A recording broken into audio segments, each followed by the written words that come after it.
Saudara-saudari yang terkasih dalam Kristus, di hari Minggu Prapaskah yang keempat ini kita akan mendengarkan bacaan-bacaan yang sangat menarik. Bacaan pertama dari 2 Tawarik bab 36 ayat 14 sampai dengan 16, dilanjutkan 19 sampai 23. Bacaan kedua dari Efesus bab 2 ayat 4 sampai 10 dan bacaan Injil dari Yohanes bab 3 ayat 14 sampai dengan 21. Saudara-saudari yang terkasih dalam Kristus, saya tidak akan membacakan lagi teks-teks kitab sucinya, tetapi saya langsung masuk pada refleksi atau permenungan pribadi saya. Semoga permenungan ini bermanfaat bagi kita semua. Saudara-saudari yang terkasih dalam Kristus, kita semua pasti pernah melakukan video call atau telepon atau apapun komunikasi bentuknya, entah surat dan lain sebagainya. Tentu saja komunikasi kita atau telepon lewat video call dan lain sebagainya itu kita bisa mendengar suara, kita bisa mendengar kisah-kisah dan lain sebagainya.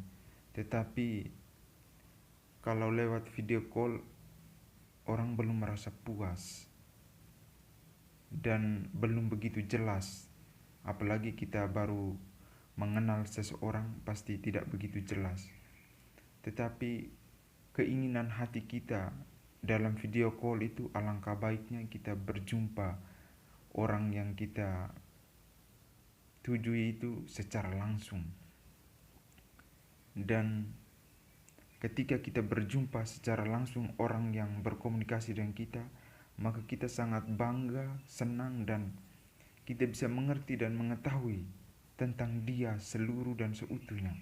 Karena kita menyaksikan, melihat, dan merasakan hidup bersama dia secara langsung.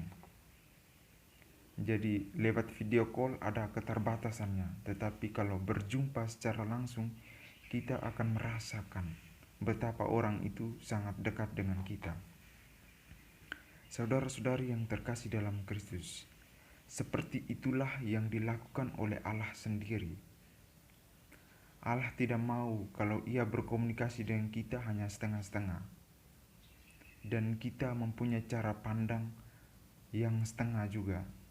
Tetapi Allah membentuk cara pandang kita yang utuh, sehingga ia merelakan putranya yang tunggal dengan kasih yang begitu besar, sehingga putranya itu disalibkan demi dosa-dosa kita. Itulah kita menyaksikan bahwa Yesus lahir di dunia ini, hidup bersama kita, dan kita bisa merasakan, kita bisa melihat dan menyaksikan bahwa Allah itu sungguh mengasihi kita. Tidak lewat komunikasi, lewat nubuat-nubuat, tetapi sudah secara penuh Allah memberikan putranya yang tunggal untuk kita semua. Saudara-saudari yang terkasih, itulah Allah membuat cara pandang kita yang berbeda tentang dia. Mungkin kita secara umum banyak sekali orang yang tidak percaya kepada Yesus, pasti mempunyai cara pandang yang berbeda tentang Yesus. Tetapi kita sebagai orang Katolik, kita mempunyai cara pandang bahwa Yesus adalah anak Allah yang dihadiahkan atau diberikan untuk kita, untuk menebus dosa-dosa kita. Maka orang yang tidak percaya, mempunyai cara pandang yang berbeda, akan membuat dia juga mengambil keputusan dan berbuat terhadap orang yang percaya Kristus itu juga berbeda. Seringkali di mana-mana orang yang tidak percaya kepada Kristus, dia boleh saja mengambil keputusan untuk menghina atau mengolok, mengejek, bahkan sampai membakar gereja, karena dia mempunyai cara pandang yang berbeda tentang Kristus. Bapak, Ibu, saudara-saudari yang terkasih dalam Kristus, bahkan kita yang sudah sebagai orang Katolik sekalipun, bisa saja kita hilang dari cara pandang kita, atau pandangan kita tidak ada sama sekali. Kita sudah masuk Katolik tetapi hilang dari pandangan kita akan Yesus Kristus. Dan ada juga orang yang tidak mempunyai cara pandang apapun tentang Yesus atau tentang Allah. Itulah mereka yang ateis, yang tidak percaya sama sekali adanya Allah. Sehingga membuat dia percaya akan dirinya sendiri. Dia lebih menghargai atau mengutamakan cara pandangnya sendiri. Tidak melihat bahwa Yesus itu telah ada di dunia ini dan menebus dosa-dosa kita. Saudara-saudari yang terkasih dalam Kristus, cara pandang itu penting sekali. Mengapa? Karena dengan cara pandang bahwa Yesus dilahirkan di dunia ini oleh Maria untuk menebus dosa-dosa kita sebagai bentuk kasih Allah yang paling nyata bagi kita, berarti akan membentuk tindakan kita, akan membentuk tutur kata kita, dan membentuk fokus perhatian kita. Karena kita sudah tahu dengan jelas Allah seperti apa yang kita imani, maka kita akan fokus pada Dia.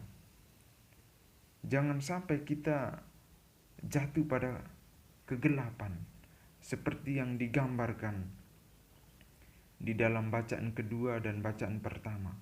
Kalau orang akan mencintai kegelapan, orang tidak menyukai terang, maka orang tidak melihat dengan jelas Yesus seperti apa yang mereka imani, atau Allah seperti apa yang mereka imani. Digambarkan di dalam bacaan pertama bahwa ada kelompok tertentu yang membakar bait Allah, karena mereka tidak mempunyai cara pandang sama sekali tentang bait Allah itu seperti apa. Orang yang percaya kepada Yahweh itu seperti apa, tidak punya cara pandang, tidak ada pandangan tentang Yahweh sama sekali. Sehingga dia berbuat seenaknya saja, menjara semua hasil atau menjara semua barang-barang yang ada di bait Allah untuk dibawa ke Babilonia, ke Babel. Kita ingat waktu peristiwa kemarin, paus kita berkunjung ke Irak. Di daerah Irak itulah Babilonia dulu tempatnya, di daerah Irak. Saudara-saudari yang terkasih dalam Kristus, saya juga mau menceritakan pengalaman saya secara pribadi sebagai seorang frater. Sebagai seorang frater, dididik sekian lama sampai pada tahap kalau saya sebagai seorang biarawan menerima kaul kekal. Saya telah menerima kaul kekal di Jogja. Saya dari kongregasi Sang Penebus Maha Kudus, dan saya sangat bersyukur karena Allah telah membentuk saya sejak seminari sampai dengan detik ini agar saya mempunyai cara pandang terhadap Dia itu harus jelas, sehingga saya bisa fokus. Dan itulah Allah berhasil membentuk saya. Saya bersyukur bahwa bukan saya yang membentuk diri saya sendiri, tetapi Allah yang membentuk cara pandang saya. Seperti yang digambarkan dalam bacaan kedua, bahwa karena kasih karunia Allah lah sehingga kita diselamatkan. Kita diselamatkan bukan karena usaha kita sendiri, tetapi kasih karunia Allah lewat iman kita akan Yesus Kristus. Saya selama seminari sampai pada detik ini sebagai seorang frater yang baru saja kaul kekal, banyak tantangan yang membuat saya itu keluar dari yang terang ini menuju kegelapan. Tantangan suka duka luar biasa, tidak mudah. Kita jangan berpikir bahwa jadi orang Katolik itu mudah seperti membalikkan telapak tangan. Tidak. Menjadi orang Katolik itu sulit karena fokus perhatian kita itu pada Allah. Allah membentuk kita. Dan banyak sekali kesulitan itu karena di samping itu, di kiri kanan, di sisi depan dan belakang, banyak sekali tantangan yang membuat cara pandang kita ini bisa kabur. Dan itulah pengalaman saya sebagai seorang frater. saya pernah jatuh pada kegelapan, dan Allah telah membangkitkan saya, membuat mata saya menjadi terang kembali, sehingga saya melihatnya dengan jelas, sehingga saya membuat keputusan untuk bahwa saya siap kaul kekal dan menjadi pelayan Allah. Saudara-saudari yang terkasih dalam Kristus, Allah telah membentuk cara pandang kita tentang Dia. Oleh karena itu, Ia mengutus putranya. Begitu besar kasih Allah akan dunia ini sehingga Ia mengutus putranya yang tunggal, agar kita semua yang percaya kepadanya beroleh hidup yang kekal. Yohanes bab 3 ayat 16. Itulah cara Allah. Karena kasih yang begitu besar, Dia membentuk cara pandang kita tentang Dia. Dan kita diselamatkan bukan karena usaha kita sendiri, tetapi kasih karunia Allah tentang kita yang berdosa, sehingga Ia membentuk kita, sehingga kita bisa memahami Dia dengan jelas.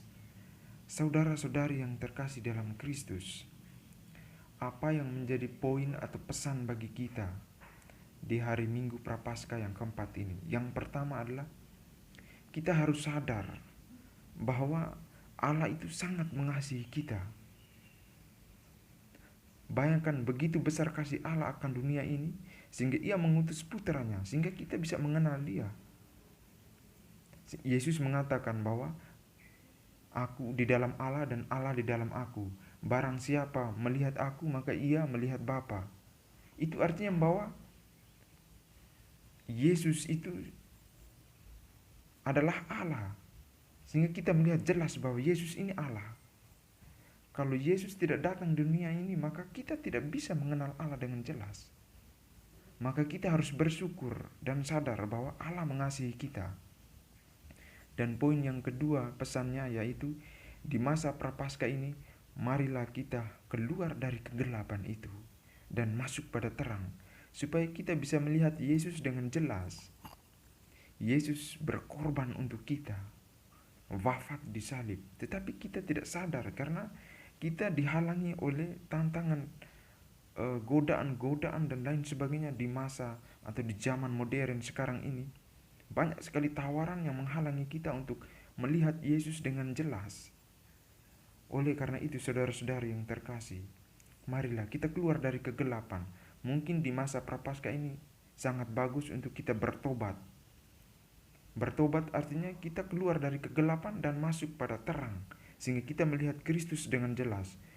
Maka di masa Paskah atau kebangkitan nanti, kita akan menyambut Tuhan dengan hati yang sukaria karena kita melihat dengan jelas. Orang kalau melihat tidak dengan jelas, maka dia tidak bersuka cita. Tetapi kalau kita melihat dengan jelas, maka kita bersuka cita. Kita video call dengan orang, tapi kita melihat tidak jelas karena hanya mukanya saja. Tetapi berjumpa secara langsung, itu kita akan bersuka cita. Seperti orang Sumba dan orang Maumere. Selama ini melihat Pak Jokowi itu lewat video atau lewat YouTube, tetapi menyaksikan secara langsung betapa sukacitanya. Itulah Allah tahu kemauan kita, sehingga Ia mengutus putranya yang tunggal, sehingga kita bisa bersukacita, keluar dari kegelapan, masuk pada terang. Dan pesan yang ketiga yaitu arah fokus kita harus pada salib. Mengapa? Karena salib adalah puncak dari segala kasih Allah itu. Sejak lahir, sejak inkarnasi sampai pada salib, salib menjadi puncaknya bahwa Allah itu mengasihi kita.